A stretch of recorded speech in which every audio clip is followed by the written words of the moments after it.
અંકલેશ્વરની Swami Vivekananda English medium સ્કૂલમાં તાલુકા કક્ષાના કલા મહાકુંભનું આયોજન થયું. ભરૂચ જિલ્લા યુવા અને સાંસ્કૃતિક પ્રવૃત્તિઓની કચેરી અને Swami Vivekananda English medium school અંકલેશ્વરના સંયુક્ત ઉપક્રમે તાલુકા કક્ષા કલા મહાકુંભ યોજાયો. કાર્યક્રમના ઉદ્ઘાટન પ્રસંગે અતિથિ વિશેષ અંકલેશ્વર એજ્યુકેશનલ ટ્રસ્ટના ઉપપ્રમુખ જનરલ નર્મદાના ડિરેક્ટર હરીશ જોશી, જિલ્લા યુવા વિકાસ અધિકારી મીતાબેન ગવલી, સ્વાતિબેન ભોઈ, સૌરભ રાણા, જુદી જુદી શાળાના આચાર્યો, શિક્ષકો, નિર્ણાયકોએ હાજરી આપી.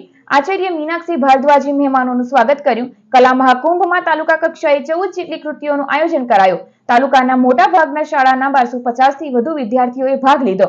કાર્યક્રમના અંતે ઉપસ્થિત મહેમાનોના હસ્તે તમામ વિજેતાઓને પ્રમાણપત્રનું વિતરણ કરાયું.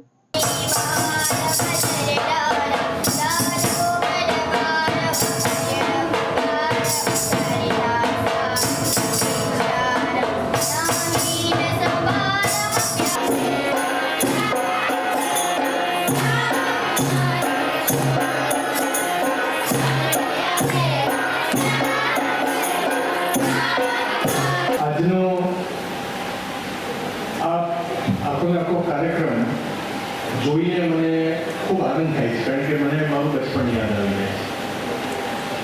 હું પણ એ વખતે કલાકુંભ નામ નહોતું, પણ તે વખતે તાલુકા યુવક મહોત્સવ હતો અને તાલુકા યુવક મહોત્સવની અંદર ભાગ લેવાનો મોકો મળે અને સ્કૂલમાંથી તમારી પસંદગી થાય એ બહુ મોટી વાત છે.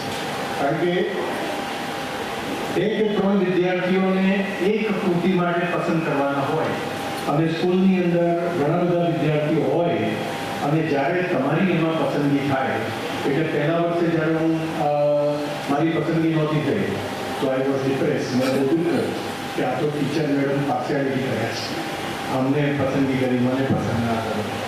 બીજા વર્ષે મારો જન્મ લાગ્યો અને એમાં મેં ભાગ લીધો તો કવિતા લેખન, કવિતા પઠન. અને એ કવિતા મને યાદ છે કે પાર્થને કહો ચડાવે બાણ, હવે તો